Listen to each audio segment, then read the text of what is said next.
Hello दोस्तों, स्वागत है आप सभी का कृषि विज्ञान क्लासेस यूट्यूब चैनल पर। दोस्तों, आज हम बात कर रहे हैं बीएससी एग्रीकल्चर फोर्थ सेमेस्टर में farm machinery and power subject की। और इस सब्जेक्ट में आज की क्लास में हम चर्चा करने वाले हैं लुब्रिकेशन टॉपिक पर, जो कि काफी इंपॉर्टेंट होने वाला है क्योंकि इस टॉपिक से आपके क्वेश्चन जरूर पूछा जाएगा।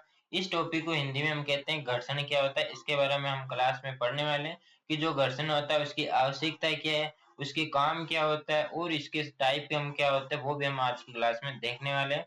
तो क्लास काफी इंपॉर्टेंट है, इसलिए क्लास के अंत तक जुड़े रहें और इस क्लास को अपने साथियों के साथ शेयर जरूर करें। तो चलिए बिना किसी देरी के हम आज की क्लास को शुरू करते हैं। सबसे पहले हम जानते हैं कि जो लुब्रिकेशन होता है इसका इंट्रोडक्शन देखते हैं कि जो लुब्रिकेशन क्या होता है कि जो दो सतह होती है, जो दो गतिशील सतह होती है, यानी कि जो गति करती रहती है, उन दोनों सतह जब आपस में टच होती है तब क्या है कि घर्षण जो होता है, यानी कि वहां पे दोनों घिसती है आपस में।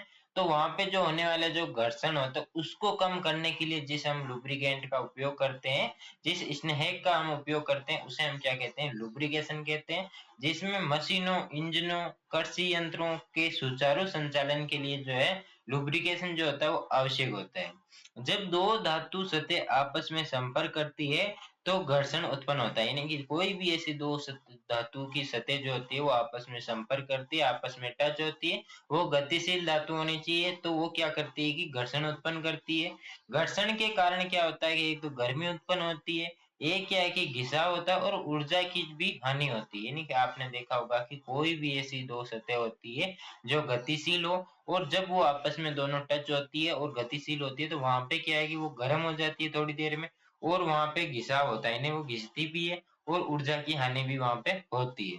इसने है कि यार लुब्रिकेंट जो होते हैं, लुब्रिकेंट इन हानिकारक प्रभावों को कम करते हैं, यानी कि वहां पे गर्म नहीं होने देते हैं। जो दोनों सतहें होती है उनको गर्म नहीं होने देते, उनको ठंडा रखते हैं, घिसाव को कम करते हैं और जो ऊर्जा होती है उसकी हानि को भी ये कम करते हैं। फिर आता है लुब्रिकेशन की डेफिनेशन, यानी कि दो गतिशील सतह के बीच में लुब्रिकेंट की परत प्रदान कर घर्षण जो होता है और जो घिसाव होता है उसको कम करने की जो प्रोसेस होती है उसी को हम क्या कहते हैं, लुब्रिकेशन कहते हैं। यानी कि इस प्रकार आपको इसको समझना है कि दो सतह जो होती है जो गति कर रही होती है, जब वो आपस आपस में टच होती है तो वहां पे वो गर्म भी हो जाती है, वहां पे घिसती भी है वो। तो उन दो घिसाव से और उसको गर्म होने से बचने के लिए उसमें क्या है, कुछ ऐसे लुब्रिकेंट का उपयोग किया जाता है जो कि उसके घर्षण को कम करता है और वहां पे वो उसको गर्म होने से बचाता है, तो उसे ही हम क्या कहते हैं, लुब्रिकेंट या लुब्रिकेशन हम उसको कहते हैं। नीड ऑफ लुब्रिकेशन की बात करें, यानी कि इसकी आवश्यकता क्या है, तो सबसे पहले इसकी आवश्यकता है घर्षण कम करने में, यानी कि दो सतह के बीच में सीधे संपर्क को ये रोकता है। यानी कि आप इस प्रकार से समझे कि यदि दो बुक्स है वो आपस में जुड़ रही है तो उसके बीच में यदि हम किसी चीज को वापस उनके बीच में रख देते हैं तो वो क्या काम करता है, वो लुब्रिकेंट का काम करता है और वो दोनों आपस में टच नहीं होती है, जिसे हम क्या कहते हैं, लुब्रिकेशन कहते हैं, क्योंकि वहां पे घर्षण जो होता है वो कम हो जाता है, घिसाव जो होता है वो कम हो जाता है। इससे घर्षण कम हो जाता है। घिसाव कम करने के लिए भी ये आवश्यक होती है। गर्मी हटाने के लिए, यानी कि जब दोनों सतह आपस में टच नहीं होगी उनके बीच में जब लुब्रिकेंट होगा तब वो क्या है कि गर्म नहीं होगी। मशीनों में घर्षण की गर्मी उत्पन्न होती है और जब लुब्रिकेंट इस गर्मी को हटाने में सहायता करता है। जंग से सुरक्षा, यानी कि जो लुब्रिकेंट होता है वो धातु की सतह पर सुरक्षा परत बनाता है जिससे उसमें जंग भी नहीं लगती है और जो धातु होती है वो जल्दी से खराब भी नहीं होती है। ये जंग और संरक्षण जो होता है, संक्षारण से बचाता है, यानी जंग जो होती है उससे जो धातु होती है उसको सुरक्षित रखता है। शक्ति की बचत, जब घर्षण कम होगा, गर्म कम होगी तो वहां पे निश्चित तौर पर क्या है कि जो शक्ति होती है वो उसकी हानि भी कम होती है। मशीन की आयु बढ़ाने के लिए, यानी कि जो लुब्रिकेशन जो होता है वो मशीनों की पुर्जों की आयु बढ़ाता है, यानी कि मशीनों में जितने भी जो अंदर जो मटेरियल होते हैं, जो पार्ट्स होते हैं, उनकी जो लाइफ होती है उनको इंक्रीज करता है। कौन? लुब्रिकेशन इंक्रीज करता है। Lubrication increase the life of machine parts, यानी कि मशीन पार्ट्स जो होते हैं उनकी लाइफ को इंक्रीज करता है। शोर कम करने में के लिए भी इसको काम में लिया जाता है, यानी कि जो लुब्रिकेशन होता है वो क्या करता है कि जो मशीनों का शोर और जो कंपन होता है उसको कम कर देता है।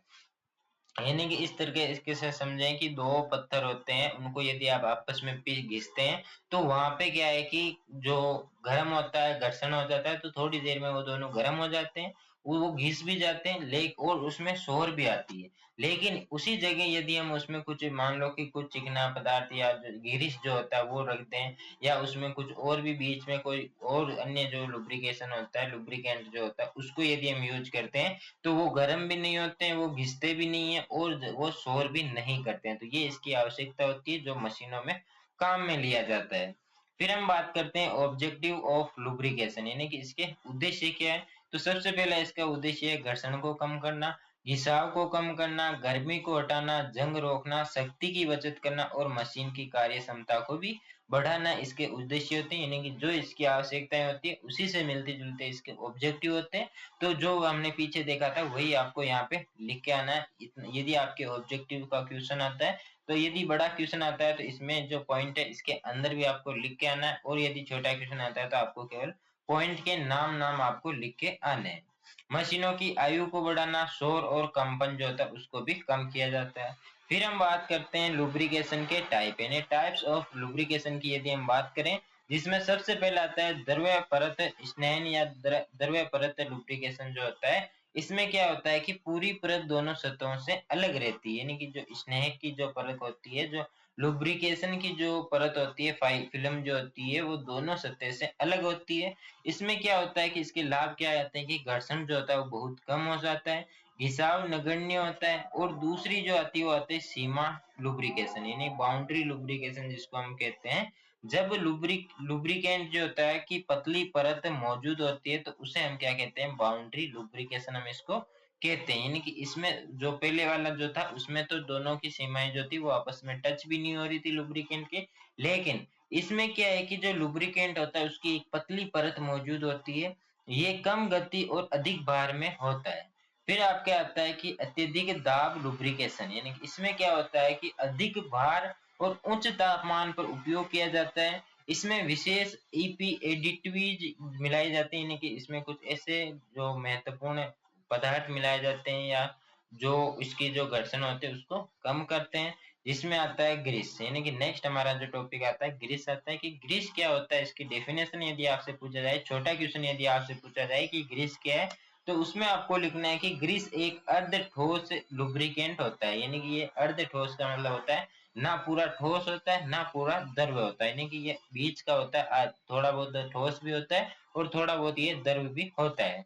तो एक स्नेक होता है, यानी कि क्या होता है, लुब्रिकेंट होता है। ये तेल और साबुन के मिश्रण से बनती है। कौन, ग्रीस जो होती है वो तेल और साबुन के मिश्रण से ये तैयार की जाती है।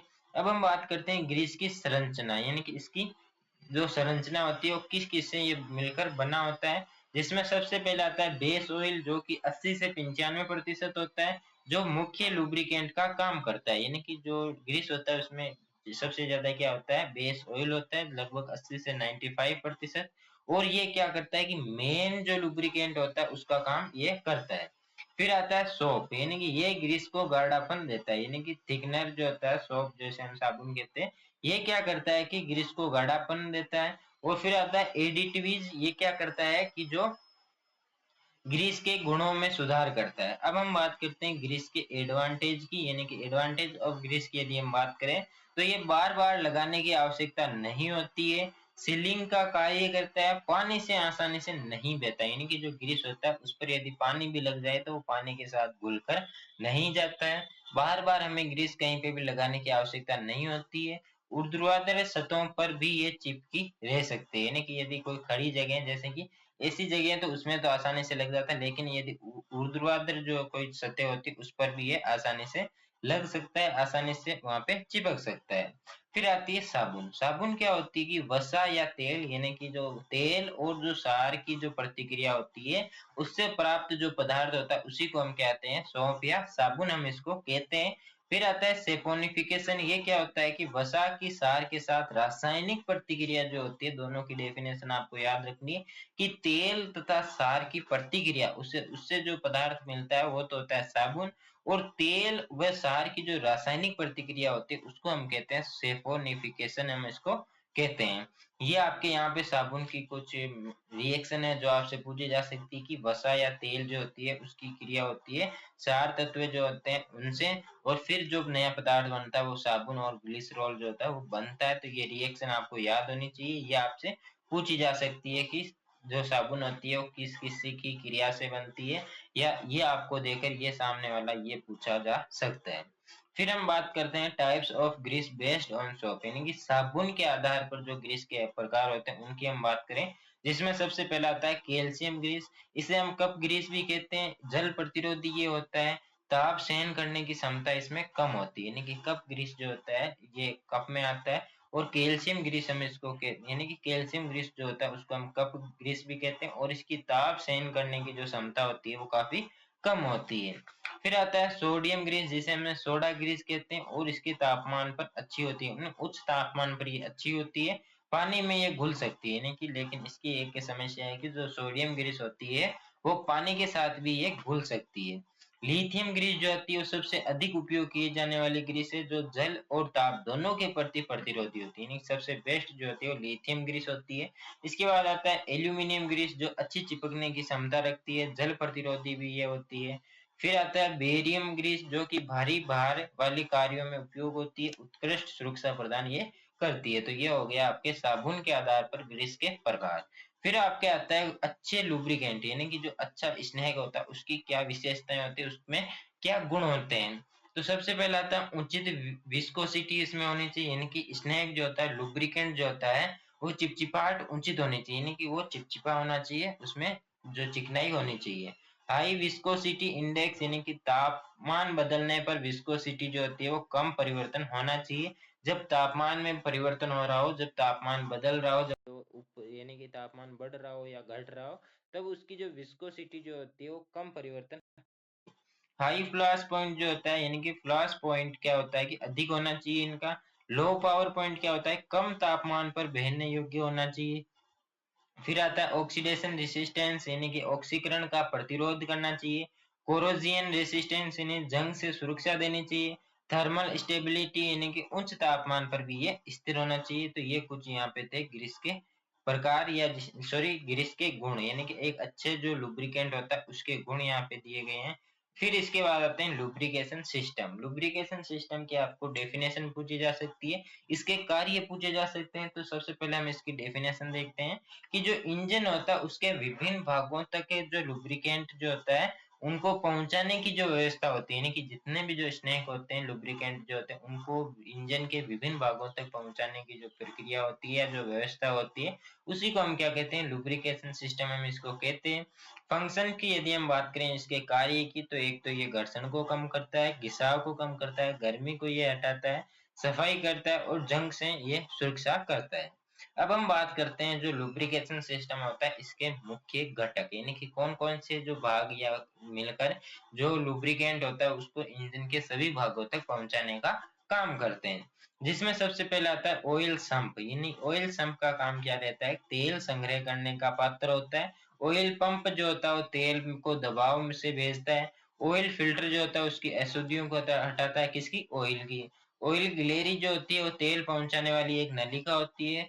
प्रेशर रिलीफ वाल्व क्या आता है, अतिरिक्त दबाव को नियंत्रित कौन करता है, प्रेशर रिलीफ वाल्व भी अतिरिक्त दाब को नियंत्रित करता है। फिर आपके आता है टाइप्स ऑफ लुब्रिकेशन सिस्टम, यानी कि जो लुब्रिकेशन सिस्टम जो होता है, जो घर्षण प्रणाली जो होती है उसके टाइप्स की यदि हम बात करें तो ये मुख्यतः 3 प्रकार का होता है, जिसमें सबसे पहला आता है स्प्लैश स्नैप प्रणाली। इसमें क्या होता है कि जो क्रैंक शाफ्ट जो होती है वो घूमने से तेल जो होता है वो बाहर उछलता है, और उछला हुआ जो तेल होता है वो विभिन्न भागों तक पहुंचता है। इसके लाभ क्या होते हैं कि सरल संरचना होती है, कम लागत इसकी लगती है। इसकी एक हानि होती है, जो उच्च गति वाले जो इंजन होते हैं उसमें इसका प्रयोग नहीं किया जाता है। दूसरा आपके आता है प्रेशर लुब्रिकेशन सिस्टम, यानी कि दाब स्नहन प्रणाली जो होती है, इसमें ऑयल पंप जो होता है वो तेल को दबाव के साथ भेजता है, तेल सभी महत्वपूर्ण भागों तक पहुंचता है। इसके एडवांटेज क्या है कि बेहतर बेटर लुब्रिकेशन लुब्रिकेशन होता है, बेहतर स्नेहन होता है। इसमें क्या होता है कि जो दाब होता है वो जो ऑयल पंप होता है वो दाब लगाता है तेल पर, और उसके साथ इंजन के सभी भागों तक जो लुब्रिकेंट होते हैं उनको भेजने का ये काम करता है। इसकी अधिक दक्षता होती है, लेकिन इसकी लागत जो होती है वो ज्यादा होती है। फिर आपके आता है संयुक्त स्नेहन प्रणाली, यानी कि संयुक्त लुब्रिकेशन सिस्टम की यदि हम बात करते हैं तो इसमें स्पेललेस और जो प्रेशर दोनों विधियों का उपयोग किया जाता है। ये आधुनिक ट्रैक्टर इंजनों में ये प्रणाली जो होती है वो अधिक प्रचलित होती है। यानी कि दोनों जो प्रणालियां थी, स्प्लैश और जो प्रेशर, दोनों विधियों को जब मिला देते हैं तब वो बनती है संयुक्त लुब्रिकेशन सिस्टम, उसका बनता है। और ये क्या करता है, जो आधुनिक जो ट्रैक्टर होते हैं, जो अभी के जो प्रेजेंट के जो ट्रैक्टर होते हैं नए नए, उनमें इसकी प्रणाली का यूज किया जाता है। तो ये जो हमारा छोटा सा टॉपिक था लुब्रिकेशन, वो यहाँ पे कंप्लीट होता है। आई होप आपको टॉपिक अच्छे से समझ में आ गया होगा। फिर भी यदि कोई डाउट रहता है तो आप कमेंट करके जरूर बताएं। और यदि आपको क्लास अच्छी लगी हो तो क्लास को लाइक करके अपने चैनल को सब्सक्राइब करें और बेल आइकन को प्रेस जरूर करें। और यदि आज क्लास अच्छी लगी हो तो प्यारा सा कमेंट भी जरूर करें। और यदि आपको पुराने पेपर, गेस पेपर या इंपॉर्टेंट क्वेश्चन की पीडीएफ चाहिए तो वो आपको मिलेगी टेलीग्राम चैनल में। टेलीग्राम चैनल की जो लिंक है वो डिस्क्रिप्शन में दी गई है, तो वहां से आप टेलीग्राम चैनल को ज्वाइन करना बिल्कुल ना भूलें। जल्दी मिलेंगे हम नए टॉपिक के साथ नई क्लास में, तब तक के लिए धन्यवाद। जय जवान जय किसान साथियों।